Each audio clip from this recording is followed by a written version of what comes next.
6 సార్లు ఎమ్మెల్యేగా అయ్యారు, దాని తర్వాత మంత్రి గారు.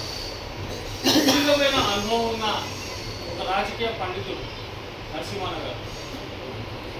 రాజకీయాలలో మనకు పవర్ ఉంటేనే మన వాళ్ళకు ప్రమోషన్ ఇవ్వడంలో కానీ, ఇందాక కనకయ్య గారు చెప్పినట్టు ఉద్యోగం ఇవ్వడంలో కానీ, ఇంకా భూములు వంచడం. అన్నగారు ఆయన కాన్స్టిట్యూన్సీలో కానీ చుట్టుపక్కల తెలంగాణ ప్రాంతాల్లో చాలా ప్రాంతాల్లో 50,000 ఎకరాల భూములు పంచడం.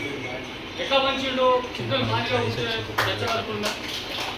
ఆయన పవర్ ఉంది, ఆ పవర్ నుంచి ఆ పవర్ ఉన్నది కాబట్టి పంచగలిగిండు. ఏ వర్గాలకైనా ఇంకో వర్గాలకు కూడా వాళ్ళ జనాభా నిష్పత్తి ప్రకారంగా వాళ్ళకి న్యాయం చేయగలిగిండు. కాబట్టి ఆ పవర్ అనేది చాలా అవసరము. ఈ రోజున్న రాజకీయ పరిస్థితి తెలంగాణ వచ్చిన తర్వాత 10 సంవత్సరాలు కేసీఆర్ గారు వెల్మలు ఎంత పర్సెంటేజ్ మైనస్లో ఉండటం. వాళ్ళు అధికారం తెలంగాణ సెంటిమెంట్ అడ్డం పెట్టుకొని 10 సంవత్సరాల రాజ్యం వెళ్ళి వాళ్ళ వర్గాలకు అందరికీ కూడా కోటాశోధన చేసేస్తారు. మన భూమి హక్కు కాలం నెంబర్ 16 ఏదైతే కబ్జాకాలం ఉంటుందో ఆ కబ్జాకాలంలో టోటల్గా మాదిగ వర్గాలే ఎక్కువ, ముస్లింల ప్రాపర్టీ కానీ గొర్రెల ప్రాపర్టీ కానీ కబ్జాలలో మన వాళ్ళే ఉండేది. ఆ కాలాన్ని తొలగిస్తే ఏ సంఘం మాట్లాడలే, ఎవరు పోరాటం చేయలేదు. వాళ్ళకి అధికారం ఉంది కాబట్టి తీసేసేయగలరు. అధికారం గురించి చెప్తున్నారు, పవర్ గురించి చెప్తున్నారు. కాబట్టి దీని గురించి మీరు గమనించాల్సిన అవసరం చాలా ఉంది. మన గతంలో దామోదర్ రాజనరసింహ గారు ఉన్నప్పుడు ప్రభుత్వంలో కిరణ్ కుమార్ రెడ్డి ఎస్ఎస్సి సప్లాన్ చట్టం తీసుకొచ్చినాం. దాదాపు 1,000 కోట్ల రూపాయలు మన దళిత వర్గాలకే ఖర్చు పెట్టాలని, క్యారీ ఫార్వర్డ్ చేయాలని.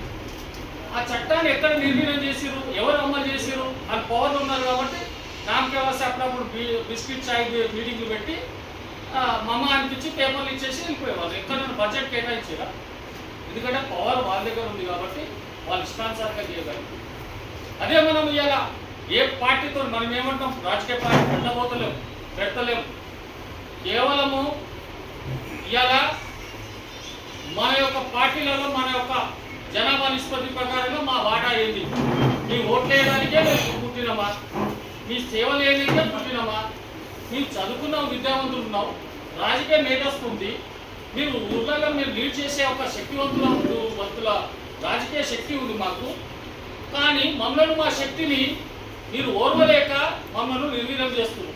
ఆ నిర్వీర్యం చేయడానికి కారకులు అగ్రవర్ణాల కాదు, కేవలం మనమంతా ఐక్యలేము కాబట్టి ఎవరికి వాళ్ళు విడివిడిగా సంఘాలు పెట్టుకొని ఎవరికి వాళ్ళు దుకాణంగా నడిపించుకుంటున్న పరిస్థితిలో మనం రాజ్యం గురించి మనం కలిసికట్టుగా చేయడం కారణమే వాళ్ళకి అవకాశంగా వాళ్ళు మనల్ని వాడుకుంటున్నారు. ఓటు బ్యాంక్గా మాత్రమే వాడుకుంటున్నారు. దీన్ని గమనించి దీని మీద స్పష్టమైన మీ యొక్క వైఖరి, రాబోయే రోజులకు మన పిల్లలకు రావాల్సిన ఈ రాజకీయ అధికారం కొరకు మీ సలహాలు, మీ సూచనలు గ్రామీణ స్థాయి నుంచి నియోజకవర్గ స్థాయి వరకు, జిల్లాల స్థాయికి, రాష్ట్ర స్థాయికి ఈ పార్టీలకు అందరికీ తెలియజేయాలంటే మనం అందరం కూడా మనలో ఎన్ని బలహీనమైన మాటలున్నా, మన వాళ్ళు తప్పులు చేసుకున్నా, మన వాళ్ళు అట్లా అని ఇట్లా అని అనుకోకుండా ఆ తప్పును మన ఇంట్లో మాట్లాడుకుందాం, బహిరంగంగా మాట్లాడకుండా మన యొక్క మానవ శక్తి కిందనే మాట్లాడుకొని పెద్దలంతా కూర్చొని ఏదైనా తప్పు చేసి ఎవరన్నా దాన్ని మందలించి దాన్ని సరి చేసుకుందాం. కానీ మీడియాకి ఎక్కొద్దు, బయటికి పోయి మాట్లాడొద్దు. కాబట్టి ఇట్లా మాట్లాడడం వల్లే మనం నిర్వీర్యం అవుతున్నాం.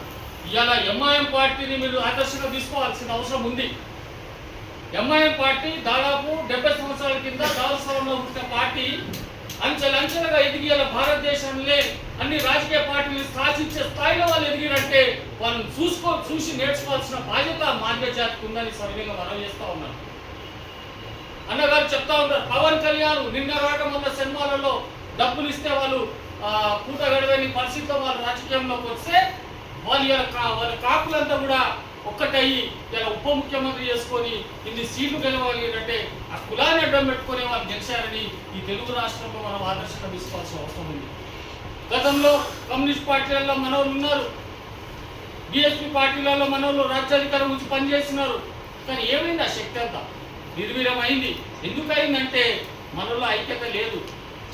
మేము అందుకే అన్నగారు అప్పీల్ చేస్తూ ఉన్నారు, మన యొక్క మందకృష్ణన్న గారిని కూడా అప్పీల్ చేస్తూ ఉన్నారు.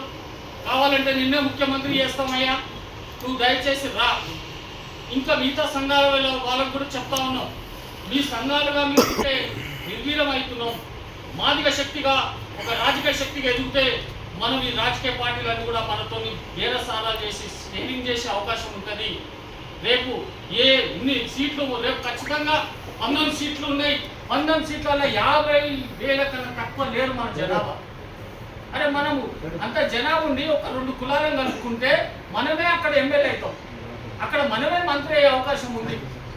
కాబట్టి ఈ యొక్క శక్తిని మనము చాలా నిర్వీర్యం చేసుకున్నాం ఇన్ని సంవత్సరాలు. ఇంకా ముందు చేసుకోకుండా అందరూ కూడా ఇదే వాదనని ప్రజలకు తీసుకెళ్ళాలి, ప్రజల్ని చైతన్యం చేయాలి, ఈ వాదనని బయటికి తీసుకురావాలని మీ అందరితో మనస్ఫూర్తిగా కోరుతూ, దీని మీదనే పర్టికులర్గా ఈ ఇష్యూ మీద మీరు మీ సలహాలు సూచనలు ఇచ్చి ఈ ఎజెండాను ముందుకు తీసుకెళ్తారని ఆశిస్తూ ఈ అవకాశం ఇచ్చిన మీ అందరికీ ధన్యవాదాలు.